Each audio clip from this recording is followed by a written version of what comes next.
chapter 13, what we have seen so far is Kshetra, Kshetragyam, which is of course just the title, Vibhaga.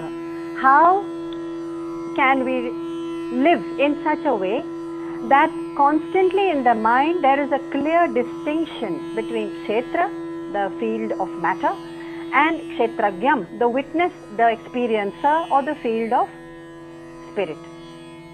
We don't always live like that, of course not, because our conditioning is such that we are intimately bound with this body of matter, and along with the body is the mind and the intellect. So what are we bound with through the day, through our waking hours, through our thoughts, our emotions and our interactions? We are bound with Jad matter, because that's who we think we are.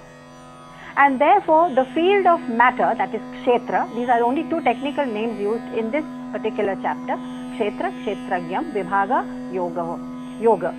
So as long as we interact with the world as matter, we will be interacting with the Jad world, which is also matter, and all the ups and downs and vicissitudes and modifications and changes and confusions of that world of matter is going to affect us naturally. So the whole purpose of chapter 13 is, can we do a clear Vibhaga? The very title tells us what to do. Kshetra, Kshetragyam, Vibhaga Yoga. इस ऐसे योग में हम रहें जिसमें हमको हमेशा विस्मृति is forgetfulness.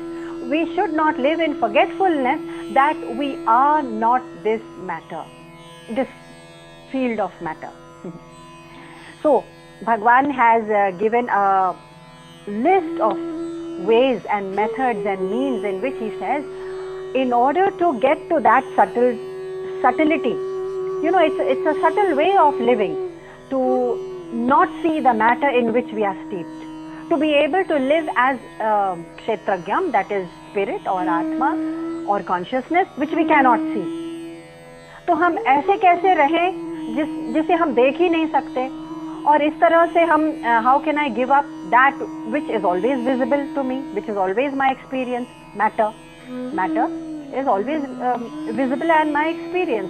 So Bhagwan is asking us to do something which seems to be a bit of a conundrum, a kind of a puzzle, challenge, कि आप इतना subtle हो जाओ कि जिस world of matter और जड़ वस्तुओं के बीच में, और स्वयं भी हमारा बॉडी जड़ ही है, उसमें रहते हुए भी उसे अलग विभाग विपरीत होकर रहें. So for that we need some subtlety. What is that subtlety? Bhagavan says, unless you cleanse your inner being, antahkarana को थोड़ा सा cleansing करेंगे ना, only then will that heavy crust, that thick cloud of worldly sansari conditioning is going to wash off, and only then can you envision this light of consciousness, this sunlight that suddenly streams through when the clouds have moved out. But how do we do that? Yes, chapter 13 has many ways. In chapter 8 itself, Bhagwan says, for that inner cleansing, you can do Atma, Amanitvam, Madambhitvam, Amanitvam, Adambhitvam. Number 8. Amanitvam, इतना मान किस बात का है, इतना गुरूर किस बात का है, तो मत कर माया को, who is that? कबीर, मत कर काया को, मत कर माया को, अभिमान रे बंदे, माया गार से काची, is as fragile as mud, and it will turn to mud anyway. Bhagwan says, if you can get rid of your false projections of who you are, that is dambha, and pride, man about so many things that we have achieved in this world, you might find yourself a little lighter, a little clearer, and a little more close to that tattva, to Bhagwan. Let's put it in the bhakti language. You can find yourself closer the moment you do away with these veils and curtains. So amanitvam, man, dambh, hinsa, ये सबको हटा के क्षांति, क्षांति means not sh wala but ksha wala, live in forgiveness. That means forgiveness is a simple word, but many times what people have said to us, what people have done to us, and the ingratitude they have shown to us, it seems to cling to our minds as if like a monster, like a leech, like some kind of like a monstrous being. No matter how hard we try, these thoughts chase us. And the other day someone sent a very beautiful video of talk by Swami Gaudpada. And he, in his usual humorous style, he kept saying, look, how do you interact with the world? Keep forgiving and moving on. How do you do it? So he said, it's a simple formula. You may have seen this video. He said, use car, C-A-R. And I added one more R to it, so C-A-R-R. So he said, use a car? How? Okay, car means, C stands for change. Are you in a position to change what is going on? There are people around us who will respond in different ways, who may be ungrateful, or out of their own insecurities, they may be trying to put you down, show you down, or ignore. They do all kinds of things. And today on social media, everyone is overly sensitive about being ignored. So attention seeking, in fact, has become a malaise, a kind of a disease. Now, we are attention seeking. First of all, we have to be aware of that. Secondly, if there are people who are unable to give us attention or are being intentionally or doing something intentionally in order to put us down or whatever, are you able to change it? C stands for change, karmic. If you're not able to change it, changing somebody else is a tall order. We are unable to change even our own simple habits and conditioning. So give up the whole idea that I'm going to change that person's way of thinking and behaving. Yes, it is very unpleasant. Yes, it may be. But our task here, our primary task here is not to transform people through hatred or through resistance. It's not possible. It's not even possible psychologically. So C stands for change. Are you able to change that situation? No. Then drop it. Go to the next. A, accept it. A stands for acceptance. Accept it that there will be relatives and friends and people and colleagues in the office and maybe even business associates who are not always going to do things that are anukul or favorable to our thinking. And sometimes we may have certain values by which we live, and there are people around us who flout those values unashamedly, and maybe they are not their values, perhaps they have not considered it as their values, and then we stand in shock and say, how can this person behave in this way? It could be a business person or someone who has cheated you in a small transaction. Even simple relationships, actually, these relationships are the ones that dominate our mind most of the time. It is a heavy baggage we carry, and that heavy baggage is what prevents us from actually viewing or being in the company of Bhagwan. So he says, the second A stands for accept it. Just accept it that the people will be and the universe will be what it is. Okay, acceptance. ये भी मुश्किल है. Change करना तो मुश्किल है ही है. Give it up. Impossible almost. Acceptance. ये भी बहुत hard लगता है. Then this R, car में R stands for remove yourself from that situation. ऐसा situation अगर सामने आए तो वो job या business या relationship या social interaction या social community जिसमें हमको दुख हो रहा है और उस दुख को और उस agitation को लेके हम दिन रात बैठे हुए हैं. What's the matter? The whole thing is that we lose our precious energy, which is meant for Krishna Smaran, for the remembrance of the highest truth. इतनी energy बचती ही नहीं है. So remove yourself from that situation, even if it means a little bit of a loss. So okay, we lose a certain social circuit or a job. Yes, many times we have walked out of jobs because mentally it becomes a trauma to be in that workspace. Whatever it is, it may cost us something. There are no few freelancers. It may cost us something to remove ourselves from that situation. The second the R stands for remove yourself, so that you save your mind. It is a precious commodity. It's a very fine instrument which has been given to us, and it is not meant to be frittered away in the machinations of the world and in the interactions of the world and the reactions to whatever is going on around. It's not. It's a frittering away. It's like handing over your mind and your whole life cheaply. Selling. Chinnaji used to say, you're selling yourself in a very cheap market. इतने सस्ते संसार में तुमने अपने आप को बेच डाला है, दिन भर उसी की चिंता, इसने ऐसा क्यों कहा, वैसा कब होगा, anxiety of the future, plans for the future, we are never in the present, or something that happened in the past. Are we selling ourselves so cheap in the sansari market? So R stands for remove yourself, because the inner sanctum, there is a sanctum in our life. The inner sanctum of my antahakaran is actually the altar where Bhagwan resides. It's not literally inside outside, but there is a space of silence, there's a space of equanimity. We all have it, and it's there. It's just that we don't reach it. The moment we reach it, that silence, that quietness, that joy and equanimity, it's there inside, and that's where Bhagwan resides. So you can say, that is my sanctum, that is my garbha griha of my temple. No, I'm not going to let other people invade it. Invade it how? With their actions, with their thoughts, with their words, all the time talking about some finances, some health issues, or some relatives issues, or world politics. Yes, all these things have a place, and indulging over much in these discussions is just going to lead nowhere. So he says, you have to save that inner sanctum. आप जैसे temple के अंदर हर कोई नहीं आ सकता बिना नहाए, बिना धोए, बिना अपने को शुद्धिकरण करे.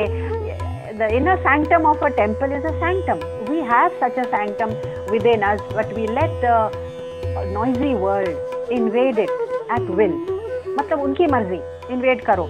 Phone उठाया, the kind of conversations people are having. So we can prevent that invasion into our sanctum. That's the only way we can get out of it. And the last R, I have added one more R to the car. The first C is change what you can. Accept. A stands for accept what's going on, so that you are shant again. Acceptance is for that, shanti. R, remove yourself from a situation which is disturbing or traumatizing. And the last R is car with a double R, rise above it. Just rise above it. How? With Vivek. What else? Vivek, we talked about yesterday, is our defense. It is like building a wall of defense around our mind and saying, ab dekho kaun aata hai andar. Vivek means the remembrance of Sat, Asat. And we know that everything which is the world of matter is Asat. The moment we remember, Are, ye sab to Asat hai hai, why am I dwelling so much in it? Let it pass. Let it pass. And Asat has the quality of passing anyway. वो आता और जाता रहता है, जो भी असत है. सत ही एक ऐसी चीज है जो आती जाती नहीं है. So it will be constant. It is forever. It is ever with us. So उस चीज का ध्यान क्यों न करें हम, जो which exists ever, forever and always.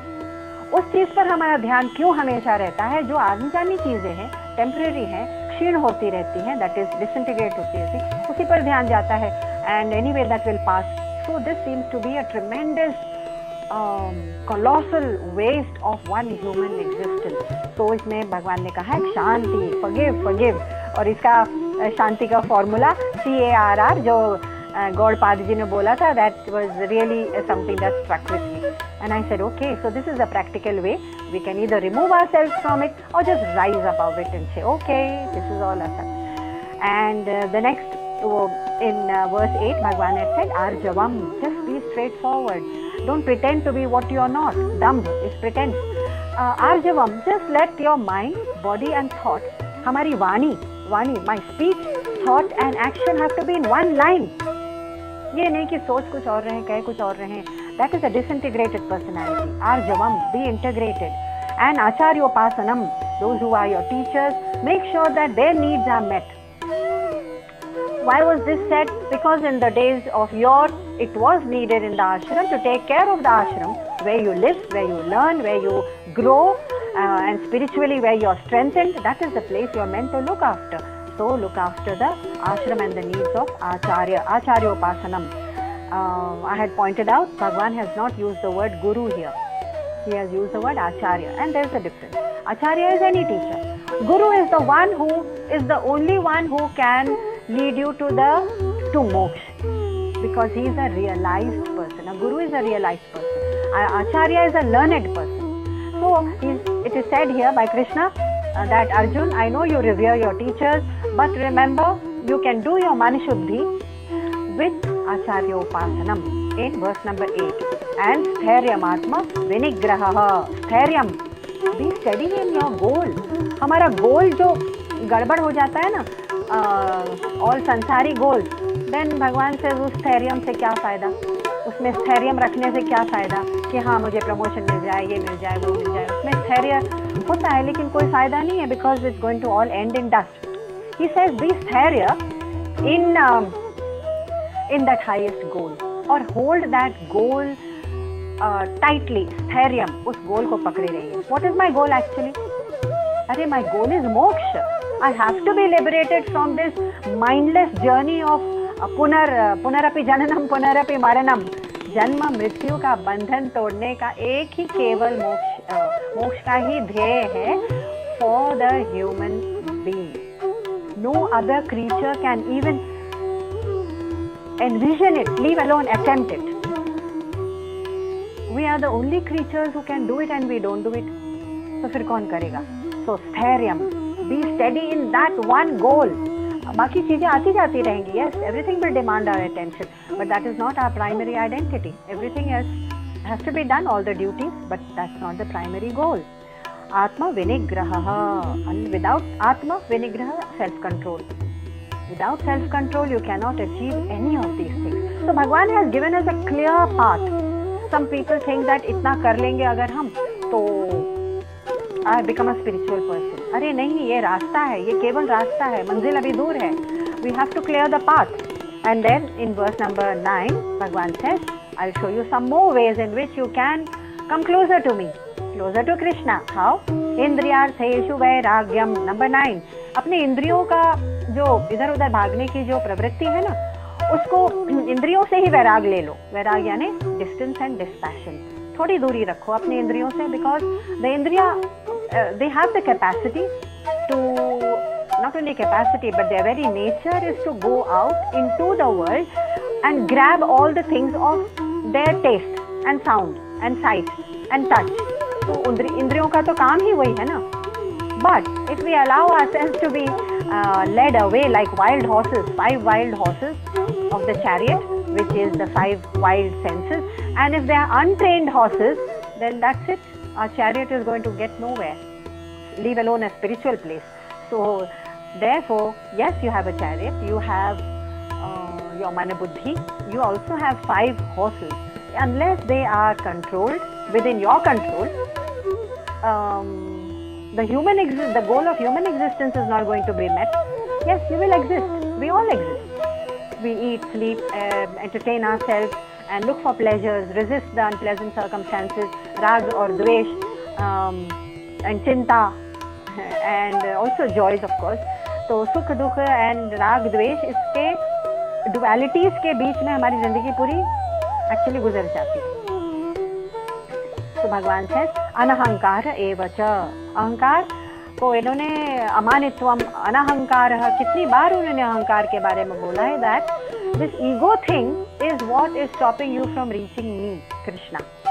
So Arjun, no matter how skilled you are on the battlefield, no matter how well you may think about yourself as a warrior, and no doubt you are skilled and competent and a wonderful and the most sought after warrior, but all that doesn't make you closer to God. You have to find a way to look for the higher truth. जन्म मृत्यु, और ये भी नहीं समझ में आए तो वर्स 9 में भगवान ने कहा था जन्म मृत्यु जरा व्याधि. जरा इन चीज़ों के दुख है ना, जन्म के, मृत्यु के, जरा के, डिजीज के, डेथ के, व्याधि, और इन सब की जो evil है उसके ऊपर ध्यान रखो, that then you will know that this life is not worth living, and especially for our loved ones, if they are suffering, you know, the first thing we want to say is, Bhagwan, please, I don't wish to see my loved one suffering disease and a dragged out death and a painful death, so please release my loved one. Why do we say it? Because out of love, we want a release for our loved one. In the same way, we want a release for ourselves from this whole evil, Bhagwan has called it evil, of Janma Mrityu Jara Vyadhi. Birth, death, disease and old age, aging. दुखा इसका दोष, उसको कहा है उन्होंने दोष, इन verse number 9, दुख दोषानु दर्शनम, इसके दोष को अनुदर्शनम करो, जरा देखते रहो. J. Krishnamurti was very fond of saying, he used to say, if you want to live well, think about death constantly. That means know that in the end, what is going to be the end of this body which we carry around with so much dambha and darpa and man and gurur, what is going to be its end? And it will bring so much humility, so much of the chastening. We'll become suddenly chastened and humble. तो हमको किसी को सिखाना नहीं पड़ेगा. Death is the greatest leveler. It levels the king and the pauper, raja or rank. And therefore our humility, that humility which we will carry through the life, is what will lead us closer to the search for truth. Our whole purpose, we must not forget, is to search for the truth. What is that ultimate reality? उसको जाने बिना अगर हम यहाँ से चले गए इस दुनिया से, तो that's a very sorry state of affairs. So number 10, Bhagwan says very compassionately, he is leading Arjun step by step into not just for character building, कि अच्छा तुम ऐसा करोगे तो you will be a much respected. Character building is one thing we do in schools. अरे भाई, ये character building is for us to finally find the ultimate truth. And number 10, he says, asakta, asaktara, asaktaha, anabhishvangaha. That means don't identify. Don't identify with what? Number 10 verse, he says, putra, dar, grihadishu. पुत्र से, दार से, spouse से, griha से, अपने all the things that we possess like house and car and everything, they are all important, they are not your primary identification. यानी कि मुझे जितना सुंदर बड़ा सा घर हो उतना मुझे self importance लगता है, you know, and I like to talk about it. And जितनी बड़ी नई गाड़ी खरीदी I like to talk about it. My sense of self importance does not grow and diminish with the quality of my house and possessions. How poor would that life be, that I consider my esteem, self-esteem increasing and diminishing with the objects, jad vastu of matter around me. Gaadi, bangla, clothes, shopping, badi shaadiyan, and the kind of celebrations that we are able to do, the kind of huge events that we are able to organize because of the wealth we get. That's the ostentatious exhibitionism. How poor would that life be, that our self-esteem, leave alone self-esteem, our very identity is tied to all these jad vastu, just matter. So Bhagwan says, please, anabhishvangaha, please stop identifying with this putra, your progeny, children, and dar, spouses, griha. Griha stands for all possessions and house. Adishu means all the worldly things. He says, आपका जो identification है उनके साथ ठीक है, but primary identification वो है ही नहीं. नित्यम च समचित्तत्वम, जैसे ही आप ये करेंगे आपका चित्त सम हो जाएगा, equanimous. And इष्टानिष्टो पपत्तिषु, number 10th verse. इष्टानिष्टो, अनिष्ट और अनिष्ट दोनों ही अनुकूल प्रतिकूल परिस्थितियों में you are going to be equanimous. That's the place where I will be waiting for you, Krishna. It's like the sanctum within us, which is the altar, the Garbha Griha. We don't allow any era gera, any riffraff to come and invade and come and sit down with unwashed clothes. Unwashed clothes is like unwashed minds. Do you know that? An unwashed mind is one that is carrying within itself the seeds of Kama and Krodha and desire and envy and anger and resentment.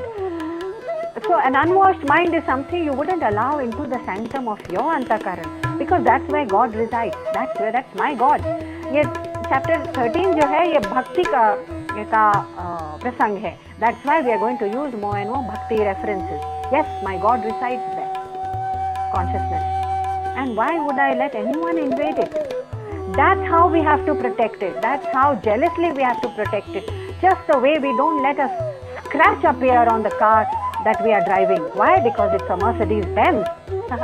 No matter how expensive it is, but we are more possessive about the car than the purity of our own sanctum, the inner purity of our antakaran. उसकी possessiveness हम दिखाते नहीं है, बल्कि दिखाना चाहिए. वो कैसे करेंगे? तो 11th verse में, chapter 13, 11th verse, भगवान says, simple. He says, I'll show you the way.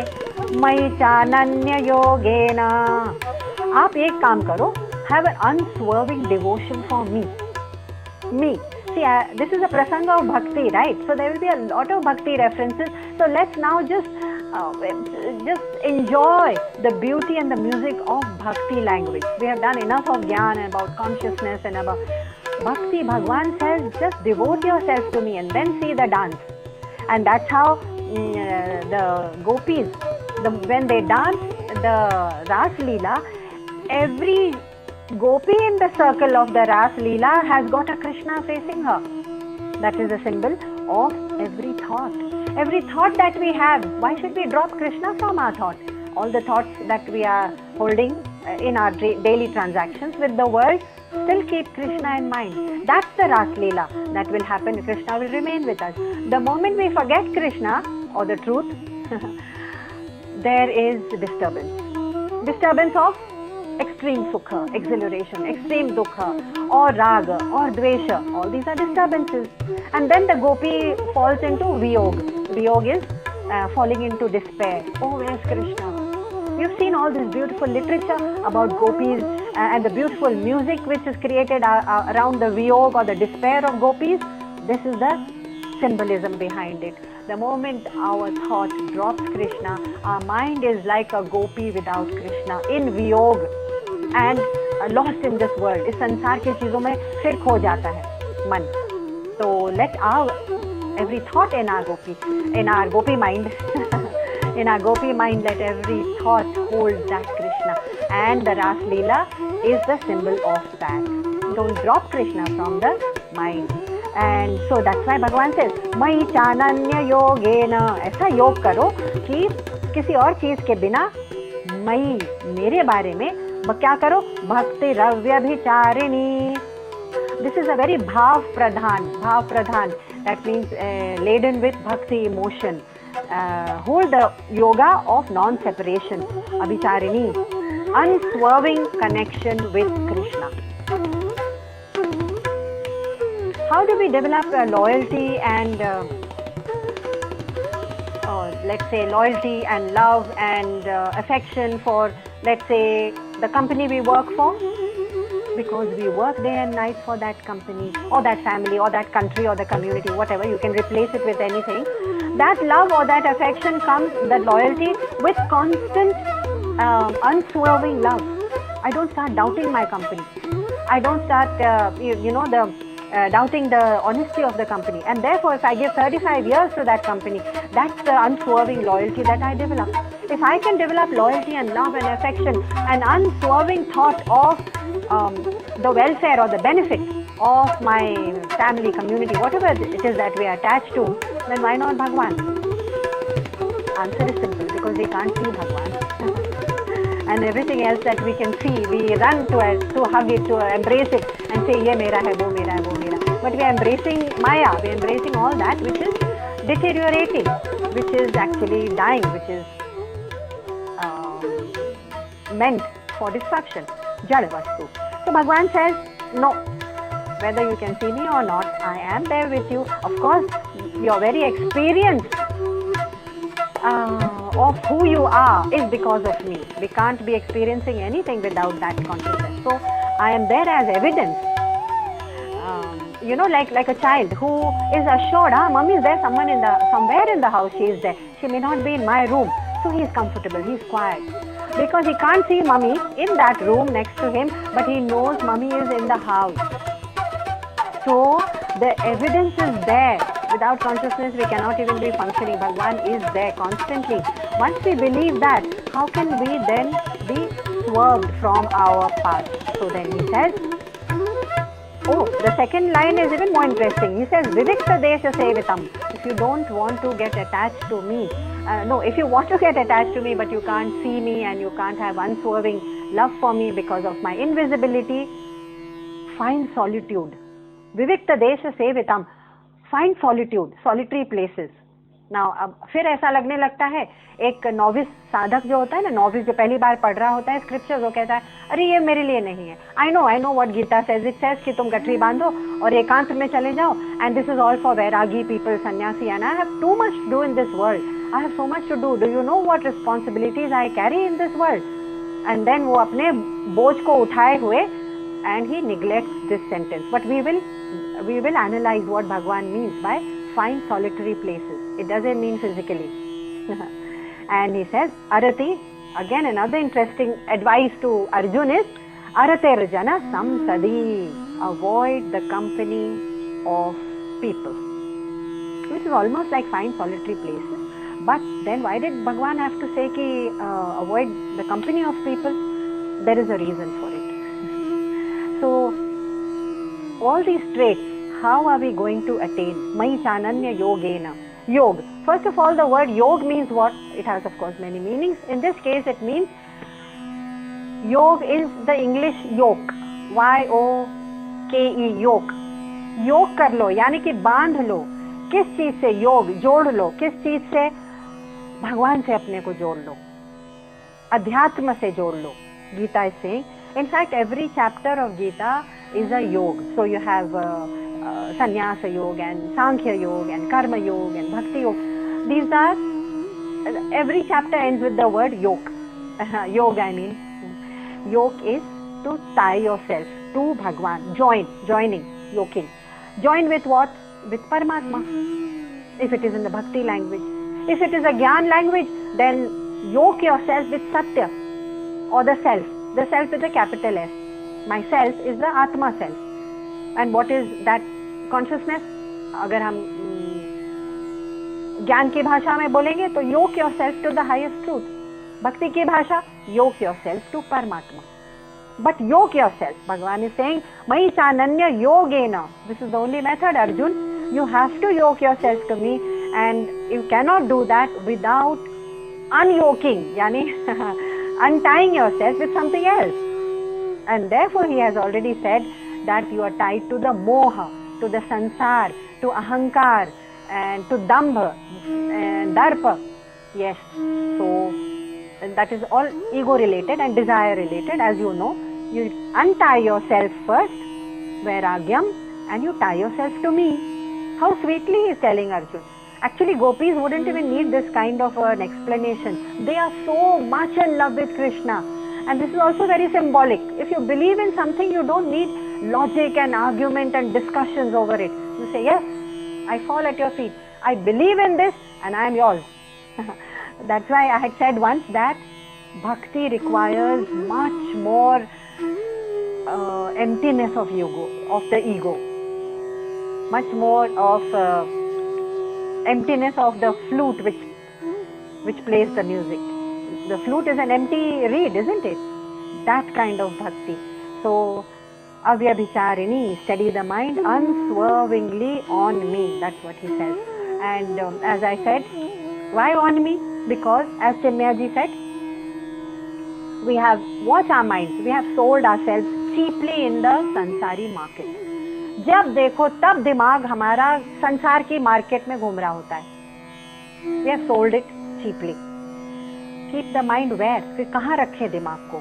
So इतना भी मुश्किल नहीं है, because Gita has already introduced us to the subject of the self, the Atma and the Paramatma, whatever you, or consciousness. That subject has been introduced to us. So हम अब नहीं पूछ सकते कि भगवान मैं अपना दिमाग फिर कहाँ रखूँ. This is for the illiterate. It's not for us. The self, that he has introduced the topic of the truth. We have to keep our mind there. And what is the true nature of this world, this sansar? What is my true nature? What is consciousness? इस पर हम अपना ध्यान रख सकते हैं. So it's like, लेकिन रखते नहीं हैं. You know, it's like a drunkard. A drunkard frequently forgets his dignity and forgets his address. मैं रहता कहाँ हूँ? तो and starts blabbering. This is the way we live in the world, in drunken forgetfulness. Bhagwan is the one who has given us that sharpness of understanding who we are, but we go blabbering around. मैं तो ये हूँ, मैं तो वो हूँ. So that is the blabbering of a drunken man. So this is just an analogy. इतने thousands of जन्म हमने इस संसार में, thousands of जन्म संसार में हम आए हैं, और फिर repeatedly we have done the same kind of things, and studies and marriage and possessions and accumulation of wealth, and anxiety about that wealth, then giving away of that wealth, then sorry about leaving the wealth and the family behind, and then leave it behind. All this for what? चलो फिर से वापस आओ, जन्म लो और फिर से शुरू करो. Exhausting. The very thought of it is so exhausting. So then Bhagwan says, yes, you can be free. Don't settle down so heavily in the sansar कि तुमको बार बार यहाँ वापस आना पड़े. किस लिए वापस आना पड़ता है? क्योंकि हम अपनी इच्छाएं और अपनी वासनाएं हम आगे ले जाते हैं, तो उनको पूरा करने आना ही पड़ता है. We have to return. So don't settle so heavily in the world. Secondly, don't look for something in the world which is permanent. Permanent कुछ मिल जाए, permanent something मिल जाए, नहीं मिलेगा. So, there is nothing permanent at all in this world except consciousness. That's the only thing which is always and forever and ever with us. Then our search begins. और ओशो कहते थे, तब हमारी खोज शुरू होती है, अपनों के लिए नहीं, अपनी खोज शुरू होती है. When we realize that, oh, there is nothing permanent in the world. I was looking in the wrong places, and I was running up the garden path, it was a wild goose chase. Actually, the world is a wild goose chase. At the end, there is nothing that we attain. So फिर अपनों की खोज खत्म होती है और अपनी खोज, who am I? अपनी खोज शुरू होती है यहाँ से. कहाँ से? जब भगवान कहते हैं मयि चानन्य योगेन, yoke yourself to me. And for this journey, we need what Bhagwan says. What does he say in the first line? Avyabhicharini, unswerving attention, let's call it, or loyalty, love. All these words fall short when you think of what the gopis felt for Krishna. You know, it was like some mad passion. But no, I'm not going to let go of Krishna. I'm not going to let go of Krishna. And they danced into the night. And then if there is a forgetfulness and he is gone, they sink into despair. That's how our thoughts go. So, the moment we yoke ourselves with Bhagwan, what happens to sansar? Yes, of course it goes on. But then you are mounted on a train. And through the train you can happily see the scenery of the sansar go by. Yes, you are also part of that same journey and the scenery, but then you can observe the scenery pass by as if from a train. So what about all the modern Duryodhans? ये तो अर्जुन के लिए उन्होंने बता दिया. ये modern Duryodhan, जिनको Duryodhan had as much of a chance to listen to the highest truth as Arjun had. लेकिन he gave away that chance. He gave up that opportunity. Many times we do that. कि नहीं भाई अभी समय नहीं आया हमारे लिए. I am too young for it, or I am too busy for it, or it doesn't attract me, or it has nothing for me. बिना पढ़े, there are people who have passed judgment on the scriptures and Gita. वो हमारे लिए नहीं है. आप उसको पढ़ेंगे तो पता चलेगा ना कि आपके लिए है कि किसके लिए है. So it's for all of humanity. This is a moksha shastra. It's not a dharma shastra. And Duryodhan had an equal chance to learn this highest truth of liberation, of moksha, and step by step, compassionately taking you through how to attain it. All that, but no, he didn't take up the chance. Why? Because all the Duryodhan, हम सब दुर्योधन की तरह भी होते हैं कभी कभी. We are busy in the material world, we are ambitious, we are restless, and we are seeking something or the other from the world. या the relationships हो, या family stability हो, या recognition मिल जाए, या wealth है होगा, जो भी होगा. Whatever we are seeking, like Duryodhan, is from sansar only. Only from sansar, not from Bhagwan. So भगवान उनके पास क्यों जाएंगे? दुर्योधन type of people के पास, क्योंकि he is not being sought. What about poor Arjun of this world? Why poor? Because we feel sorry for him, because he is the only one who has said that I surrender to you. I'm lost. I don't know the highest truth, and I am at the same time the sansar makes me unhappy. So I can unyoke myself from sansar, but I don't know what to yoke to, what to join with yoga. So the Arjuns of the world are the ones who have the need to ask, who feel the need and the thirst to say, who am I? मैं ये कर क्या रहा हूँ इस दुनिया में? And what is the purpose of my existence? Who created the Jagat? If I am made of matter, then can the matter in my body or mind or whatever, can it create consciousness? Can matter create consciousness?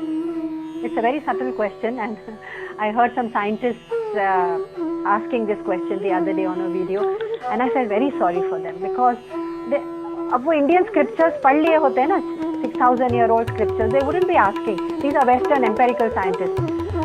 Empirical scientists कौन होते हैं? I want proof, and I have a hypothesis, and I'm going to prove that hypothesis with the proof. No, it doesn't work like that. So there is a clear evidence of that consciousness which is there, and yet they are asking कि ये material जो है मेरा body, मन, बुद्धि and देह, इसमें से consciousness कैसे आया? Question is wrong. Question is wrong. इस matter में से consciousness नहीं आया, because nothing which is gross can give rise to the subtle. The subtle can give rise to the gross. So it is very, very clear that consciousness is the substratum of all these outer things which are created. The Upadhi and the Jagat. It has come from consciousness, it resides in consciousness, and it will be vileen in consciousness. The subtlest element is the only thing which is constant. So how can a scientist even ask, can consciousness arise, can it, has it, no, what was the question he asked?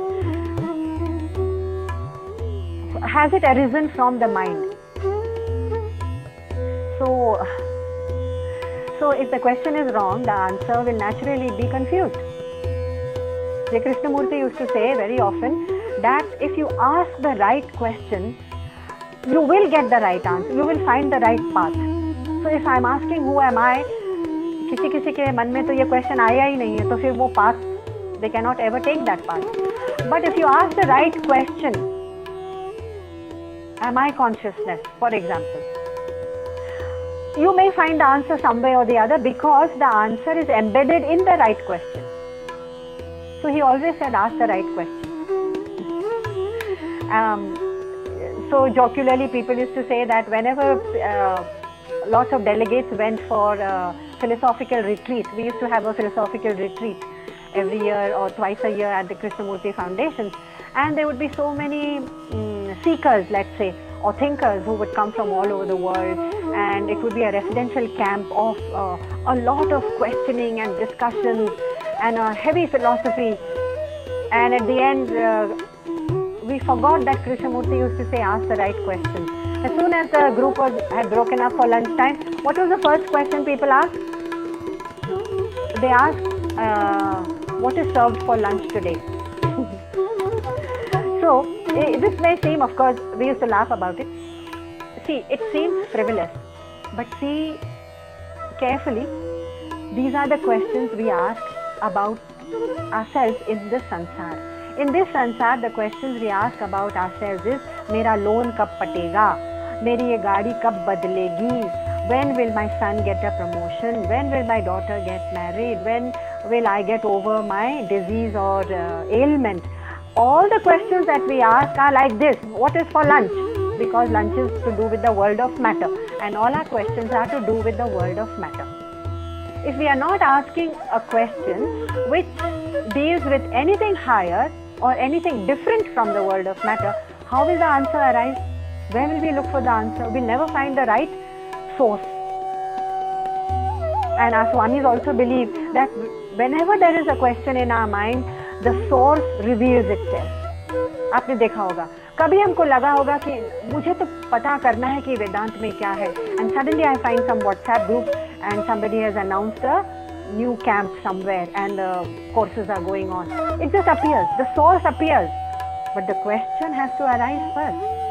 It's like when I'm not looking for something, it cannot appear. When I'm looking for something, it's right there. So my bhakti, when Bhagwan says, take recourse to devotion. एक काम करो, just take recourse to complete devotion. And devotion of what? अगर हम वही नहीं जानते कि मुझे भक्ति किस चीज की करनी है, then it's just going to be another blind superstition. And we cannot forget the story of Keshav Chandra, who had challenged Ramakrishna and said, show me consciousness, show me. These are all Western educated people in the British days. And Ramakrishna, you've heard the story over and over again, and I just cannot tire of repeating it. So Ramakrishna, he had no intention of winning a debate, no intention of winning an argument. He said, I'm an illiterate person, why don't you begin the discussion? So Keshav Chandra held forth for minutes together on how there is no evidence of that there is a God. And after listening to his discourse, or his whatever, his soliloquy, what did Ramakrishna say? He said, I'm in awe, I'm awestruck by your brilliance, by the splendor, by the stage of the words that you speak, and how fluently and how beautifully you use this razor sharp logic, and this brilliance, where does it come from? And Ramakrishna himself said, Keshav Chandra, I refuse to believe that you are just this mass of matter and organs just packed together in a body. I can't believe that this mass of organs and blood and bones and a mass of matter is speaking. I know there is a higher consciousness. I know there's something higher that gives that mass of matter and organs packed together, that brilliance.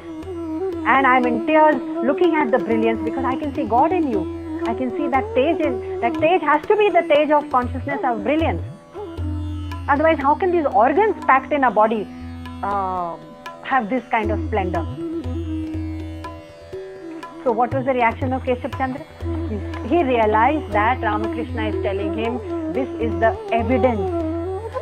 God is not visible, but the evidence that he is there is visible. I cannot see electricity in the fan or the bulb or the radio, but it makes my appliances function, and I know that is the evidence. Keshav Chandra fell at his feet and said, I lose this debate. Ramakrishna, naturally, and then he had become one of his greatest disciples, apart from Vivekananda. If this whole existence is without intelligence, then where is this brilliance coming from? All our abilities, is it coming from matter, from Jad Vastu, from that? Then everything around is Jad, isn't it? The table, the desk, everything is Jad. Where does it come from? We are not asking these questions. We are not dwelling on it. We are not doing manan on it. Our manan is on कि मेरा loan कब पटेगा or whatever. Just a symbolic question for all the sansari things. So the simple answer to it is, where is God? You are the proof that God is. You are the proof of it, and every single person is a proof, because consciousness, God resides in all of them. Now, where are we looking for God? We are looking for God as an object. कि अरे बाहर क्यों हमको नहीं दिखाई दे रहे? So it's like the son who went out and suddenly found his mother was looking for something in the night under the street lamp, and he said, "Mother, what are you looking for?"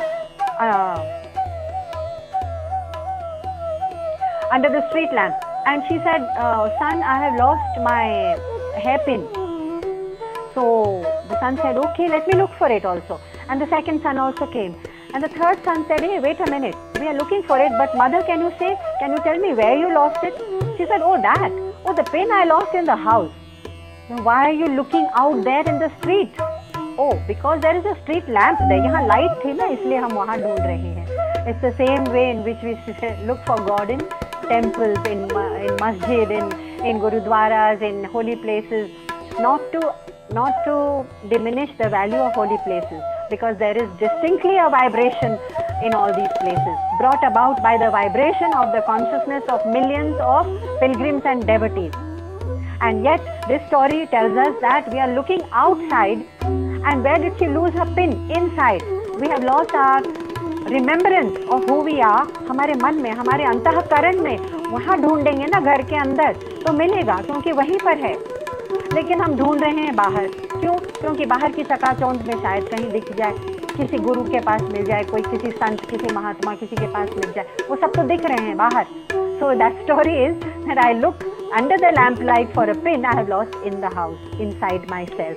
So Ramakrishna had given a glimpse to Keshav Chandra, said, no, you are the evidence that God exists. Otherwise I refuse to believe कि इतना सुंदर केशव चंद्र खाली एक मास का matter का bundle है. नहीं, I can't believe this. So you can call this truth anything you like. You can call it Allah or Brahma or Zarathustra or Paramatma or Mahavir, Buddha. How does it matter? Because it does not have a name. It did not come with a name. Oh, these are names we have given it. Doesn't matter what name we call it, but the instrument with which we have to search and to find and to experience it has to be a very, very finely tuned, delicate instrument, which is the mind. But the mind has been sold cheaply into the world of stool matter, and therefore it has to be retrieved from there. And how can this mind, which is actually vacillating wildly in the sansar, how can it become still enough, quiet enough, and shant enough to experience that God, that consciousness which never actually left anywhere? वही था, वही है जहाँ हम खड़े हैं इस वक्त. But for that, silence is needed, because vacillating mind cannot even see normal things. यानी कि I cannot even thread a needle. एक नीडल में धागा डालने की हम क्षमता नहीं रखते अगर हमारा मन डिस्टर्ब हो तो. A vacillating mind cannot even thread a needle. Leave alone find भगवान. भगवान को ढूंढने निकले हैं, and we are carrying a mind like that, which is always stormy, always turbulent. That's why Bhagwan says, Arjun, I understand the quality of your mind, and I do understand that this is what is troubling you. So let me give you another tip, he says in the second line. Vivik Tadesh se vitvam. ऐसा करो, seek solitary places. Solitary places यानी कि well, we all know what solitary places are, but it doesn't mean physically, because Osho used to say कि हम अपने मन को कहीं भी दूर, up in the hills भी ले जाएं. I'm going to Kedarnath, yes, I'm packing and I'm taking this journey and all that. I go up into the hills and sit in so-called solitude, but you know what we have packed with us apart from our clothing and our necessities? We have packed with us the same Deha Abhiman. Deha Abhiman means इस देह का अभिमान. इस देह में और इस मन और इस बुद्धि में जो अभिमान है, मैं अचीवमेंट में ये हूँ, मैं वो हूँ, मैं क्या हूँ संसार की दृष्टि से, वो अभिमान I have carried with me. और हिल्स में बैठे हुए सोच रहे हैं कि अरे इनका ये हुआ कि नहीं, let me make a call right after this. यहाँ वाईफाई क्यों नहीं आता है केदारनाथ में? All this crowded mind, we are carrying a noisy, crowded mind up into the hill. Krishna is not saying Vivikta Desha Sevitam, यानी कि solitary place ढूंढो. Up in the hills, find that solitary place inside our mind. All the hills and lakes and the beauty of all the highest peaks can be found in the solitariness of the mind. So, it is possible that we remain solitary and yet remain in sansar. And we have seen it. there are artists and scientists and painters and thinkers and philosophers and writers. They are solitary people. उनकी आंखों में देखिए, they are solitary people. They're not engaging very greedily with anyone or anything because they have a world of their own where they need silence for their creativity.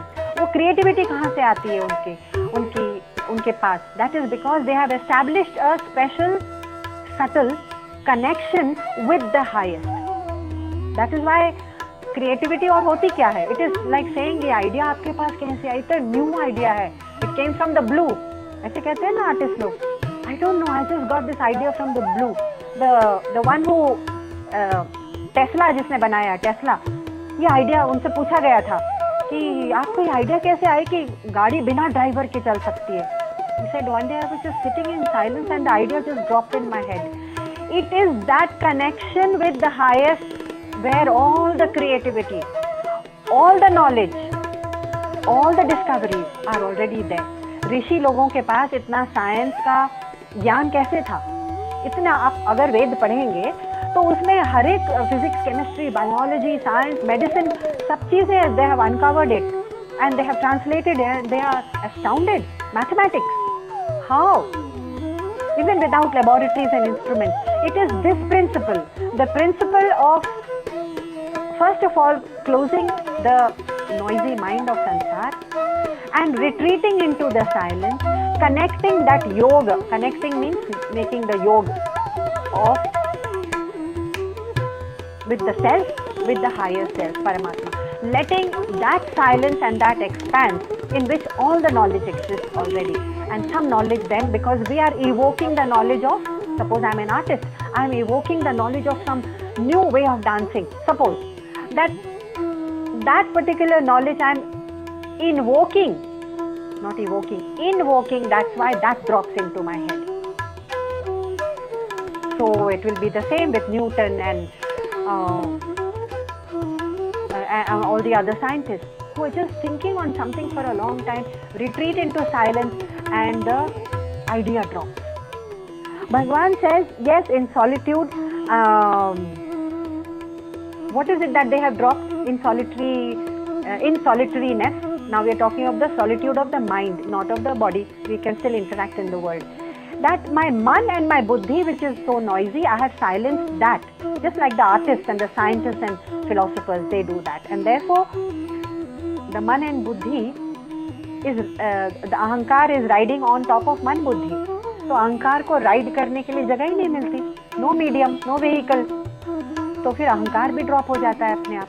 Once the ahankar is dropped, this prakriti, then we have made a connection with the divya, the divine.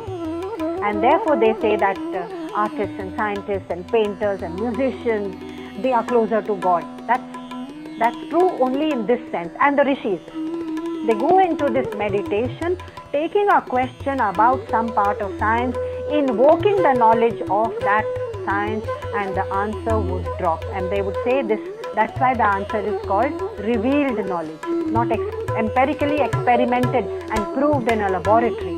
There were no laboratories. This is revealed knowledge. And therefore the scriptures, Veda, you say, Ved किसने लिखा है? ऋग्वेद किसने लिखा है? फला फला. It's revealed knowledge. It's not written by someone. Yes, it's documented later on by Ved Vyas, etc. And also the Quran, it is revealed to Muhammad in the hills of Sinai, in the cave. He has not written it or penned it down. He himself was not very literate. So revealed knowledge is something that we must understand. All knowledge exists out there, and if we are holding on to only the tattva, then all the crowdedness of the world automatically drops. So Shankaracharya was also very fond of saying, he said in Bhaj Govindam, Satsangatve Nisangatvam.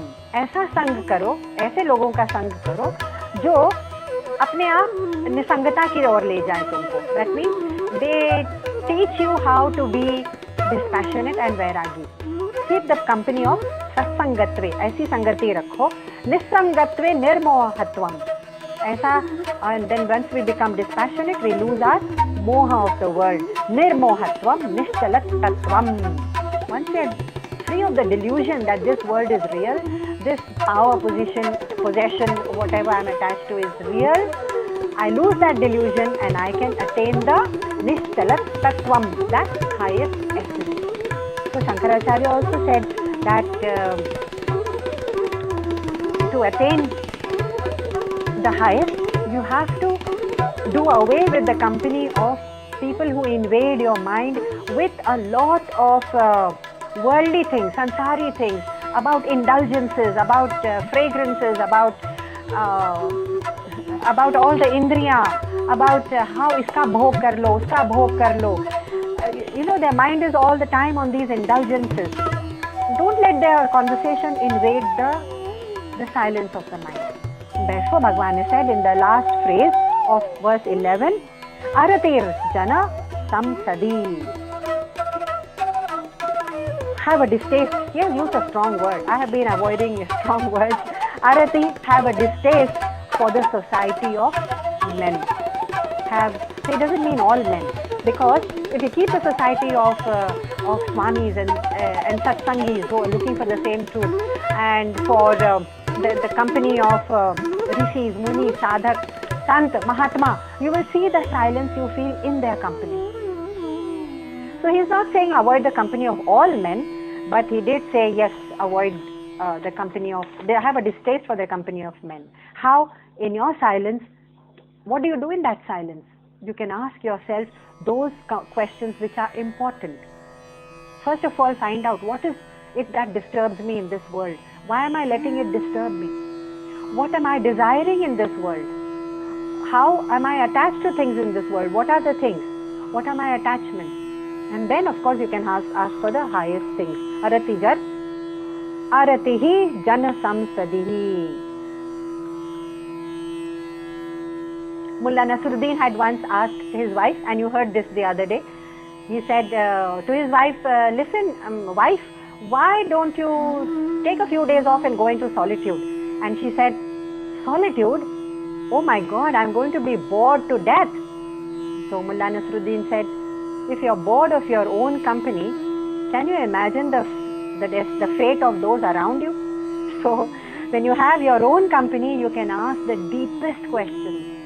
You can be thrilled, you can be inspired by the scriptures and run into that silence and say, I want to dwell on that. Like when you get something new, you want to hide it, and like a new book, and read it, be with that book for some time and just relish it. In the same way, you know the truth, run, hide in the solitude of your own mind and dwell in the highest questions about sansar, about our own